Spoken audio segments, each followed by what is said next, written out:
Hoy vamos a hablar de este texto que le corresponde a Mario Kaplun. ¿Quién es Mario Kaplun? Bueno, es un educador y un comunicador argentino. Dudé porque vivió la mayor parte de su vida en Uruguay, pero es argentino, que tiene un concepto de educación transformadora y de comunicación transformadora a través de la educación. Entonces, para esta materia es fantástico como síntesis, como resumen, alguien que hable sobre modelos de educación y modelos de comunicación. Yo les propongo pensar con qué palabra asocian el término educación. Piénsenlo. Tómense un minuto para pensar con qué asocian educación. ¿Y con qué asocian comunicación? Kaplun lo que dice es que sería interesante hablar de una comunicación educativa, de aunar estos términos, siempre con un resultado formativo, siempre tratando de pensar en a quién le hablamos, a quién está destinado nuestro mensaje, por supuesto a nuestros alumnos y alumnas.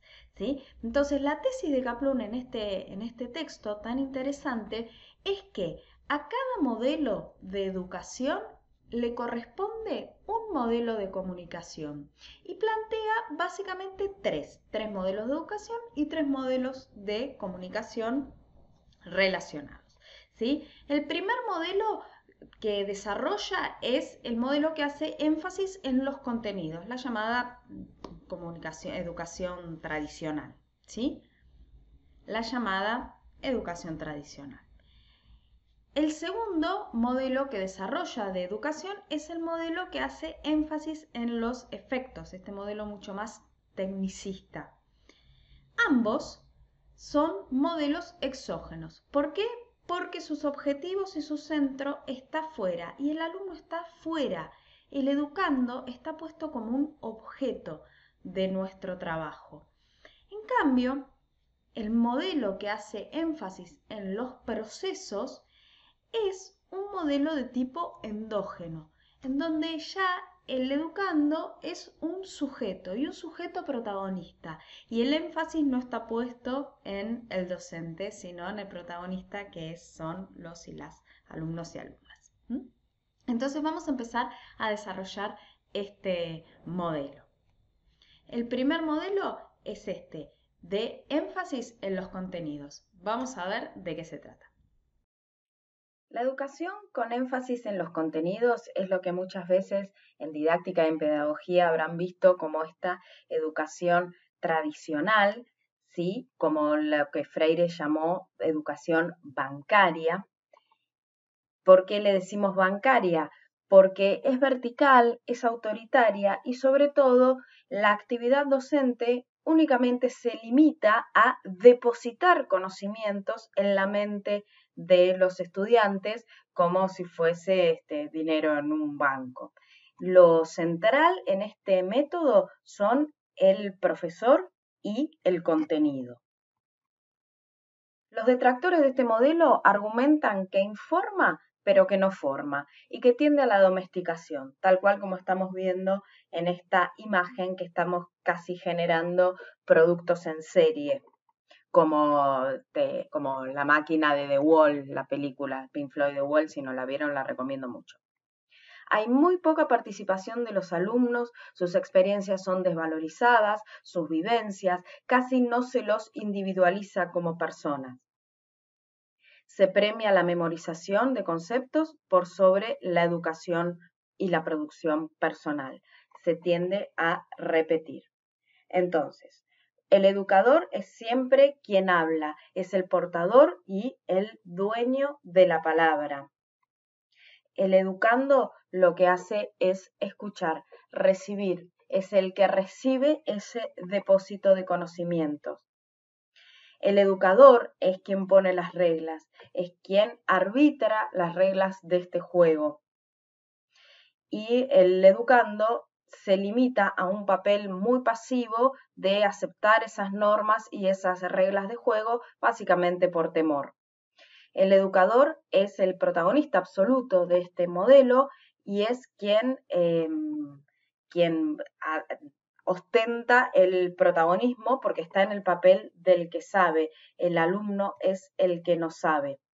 Acá viene esta idea en el modelo tradicional de alumno como alumnis, el que no tiene luz. Es, por supuesto, el educador el sujeto y protagonista de este proceso y el estudiante es simplemente un objeto de este proceso que está nada más que para que el educador cumpla su tarea, ¿sí? Tiene varios efectos sobre los estudiantes. Lo primero y principal es que fomenta la pasividad y desalienta el desarrollo de un pensamiento crítico, o sea, no se alienta el pensamiento crítico. Induce al acatamiento del autoritarismo, que después puede proyectarse también en el plano político y social. Con este modelo se generan actores pasivos socialmente. Por el régimen de notas y de premios y castigos se refuerza la competencia en detrimento de la solidaridad. El estudiante se siente inferior, inseguro, pierde su autoestima y siente que es el que no sabe. Creo que de todos estos efectos, esto es una nota muy personal, el principal problema es esto de acostumbrar a acatar el autoritarismo. Un alumno que acata el autoritarismo y que no tiene pensamiento crítico, después va a ser un votante que acata el autoritarismo y sin pensamiento crítico, va a ser un padre de familia o una madre de familia que tenga este comportamiento, digamos, creo que es muy, muy perjudicial en ese sentido, ¿sí? Bueno, ahora, ¿cómo sería el modelo de comunicación que le corresponde a este modelo verticalista?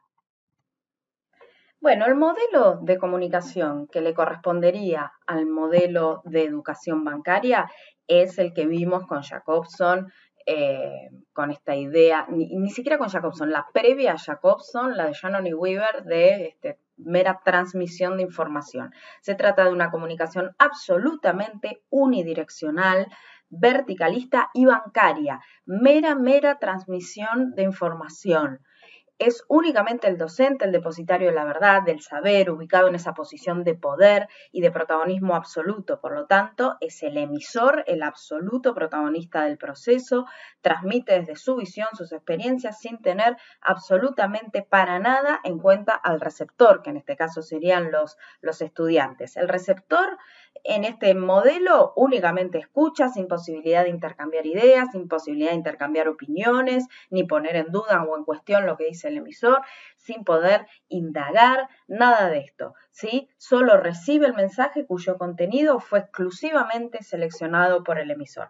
Por lo tanto, esta comunicación termina convirtiéndose absolutamente en un monólogo.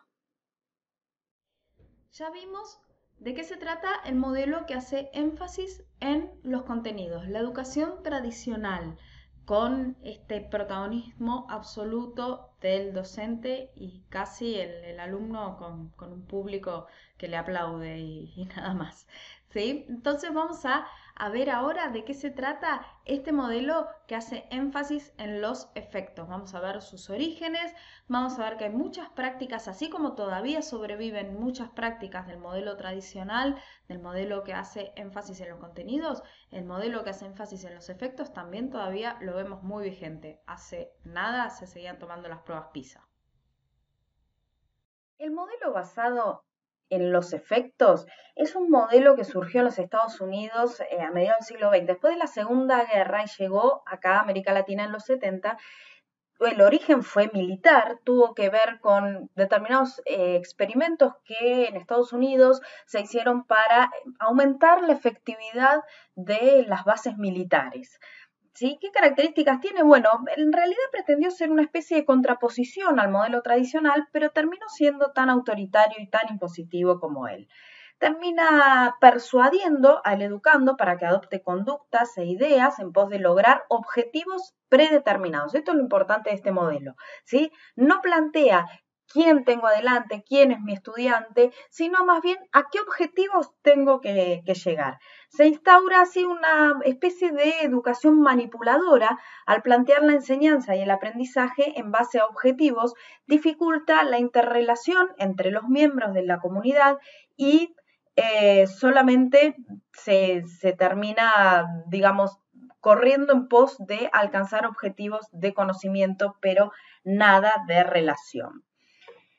Claramente acá tenemos una especie de perros de Pavlov, ¿sí? Porque opera en base a lo que se llama la ingeniería del comportamiento, siguiendo las premisas de la psicología conductista. Seguramente la habrán estudiado, este esquema estímulo-respuesta.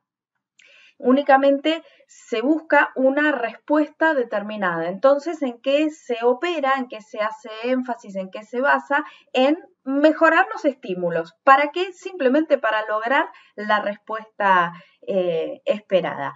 Yo les cuento un detalle muy interesante, que en la psicología conductista, el padre del conductismo aplicado a la educación, ¿saben cómo se llamaba? Skinner. Ahí tenemos a los Simpson nuevamente dando una mano, ¿sí? Entonces, en este modelo de educación, el hábito tiene un papel central, en detrimento de las actitudes, de las opiniones y del pensamiento crítico y reflexivo. Entonces, a ver, el educador termina siendo un programador, un ejecutor de técnicas de enseñanza. También es una víctima, ojo, esto hay que recalcarlo, no es que acá estamos hablando de hay educadores malos y manipuladores, no, es el tipo de enseñanza que simplemente también limita al educador a ese papel, ¿sí? El educando tiene que simplemente dar con la respuesta correcta. Entonces acá viene esto que yo les decía de las pruebas PISA, ¿sí? Las pruebas estandarizadas para todo el mundo. Entonces simplemente lo que quiero saber es si pueden o no dar con la respuesta correcta. Es medio horroroso todo. El educador, bueno, permite a los educandos una pseudo participación, porque la verdad es que si bien parecería que se está invitando a participar, la verdad es que únicamente se están activando los chips, digamos, para obtener respuestas correctas. Los estudiantes solo participan ejecutando pasos de una educación programada, sin creatividad, sin reflexión, sin nada de esto. Y el docente enseña y evalúa en virtud de objetivos. Esto es muy importante en este modelo, ¿sí? Y también, como les decía yo, está privado de su libertad y de su creatividad, también termina siendo una especie de víctima. Y el estudiante se ve obligado a resignar creencias, mitos a su propio yo, ¿sí? En pos de alcanzar esos objetivos. ¿Cuáles serían los efectos de esta educación? Bueno, el educando se acostumbra simplemente a ser guiado por otros, a ejecutar órdenes sin que medie la reflexión, ni la creatividad, ni su propio yo. Como el modelo tradicional, también fomenta la competitividad y el individualismo, porque el esquema estímulo-respuesta simplemente está basado en la recompensa, ¿sí? Entonces, en competir por lograr esa recompensa. A ser obligados a dejar atrás sus tradiciones, sus valores culturales en pos de la cultura requerida, ¿sí? De esta uniformidad de objetivos, los educandos pueden perder parte de su identidad y sentir desarraigo e inseguridad. Y en el plano sociopolítico es un modelo que tiene también un efecto domesticador y de adaptación al modelo. Claro que sí. ¿Cuál sería en este caso el esquema de comunicación que le corresponde al modelo basado o haciendo énfasis en los efectos? Bueno, por empezar, el emisor sigue siendo protagonista absoluto y el receptor mantiene un papel secundario totalmente. Pero ahora la diferencia sería que tiene una cierta participación porque del receptor se espera una respuesta, ¿sí? El feedback insinúa una bidireccionalidad, pero solo tiene como efecto comprobar si la comunicación ha logrado el objetivo, ¿sí? El efecto esperado. No representa una verdadera participación del receptor, ¿sí? Entonces, por eso decimos es una pseudo bidireccionalidad, una falsa bidireccionalidad disfrazada, ¿sí? Es una comunicación persuasiva que solo busca modelar la cultura de los receptores y su conducta. Bien, después de ver este modelo que tenía tanto que ver con una cuestión de falsa participación, de buscar alguna cuestión más parecida a los perros de Pavlov, finalmente lo que propone Kaplum es un modelo superador, el modelo que hace énfasis en los procesos. Y vamos a ver cómo, en este caso, ya el alumno y la alumna empieza a ser protagonista de su proceso educativo y nosotros los docentes tenemos que bajarnos un poquito del pedestal y ser los que ayudamos, los que hacemos piecito del famoso andamiaje de Vygotsky. Vamos a ver de qué se trata. Bueno, finalmente llegamos al modelo que hace énfasis en los procesos, el modelo de Freire y su pedagogía liberadora. ¿Sí? Vamos a ver cuáles son sus características. Lo primero y principal es que se vea la educación como un instrumento para cambiar la sociedad, como un proceso de acción, reflexión, acción, y que esta cadena siempre se repite, acción, reflexión, acción, que parte de la propia experiencia, fomenta una educación abierta y no dogmática. ¿Qué otra característica? Bueno, que no busca informar ni moldear comportamientos, sino formar a las personas. ¿Para qué? Para que logren transformar su realidad entre todos, colaborativamente. Ya no se habla de un educador y un alumno, sino de un educador educando, junto a un educando educador. Sostiene que los hombres y mujeres se educan entre sí, mediados por el mundo, mediados por la cultura, y que en esa dialéctica es un círculo virtuoso y se radica este proceso que va a transformar la realidad. Se aleja del individualismo, del egoísmo, para fomentar los valores de solidaridad y los valores comunitarios. Y una cosa muy importante es que no rechaza el error, lo ve como parte del aprendizaje y considera el conflicto como una fuerza generadora de crecimiento y como una fuerza generadora de conocimiento. Y que justamente, sobre todo, entender que el error, la debilidad y el conflicto no siempre está del polo del educando, sino que también de este educador y educando puede caer en ese error y el educando educador quizás sacarlo de ahí. Es muy interesante este modelo. Entonces decíamos, ¿sí? Acción, reflexión, acción. Este sería el modelo. El educador educando no enseña, no dirige, no se pone en ese pedestal, sino que estimula la reflexión. El educando educador asume una postura crítica y se hace cargo de la dirección de su propio destino, ya no tiene una actitud pasiva.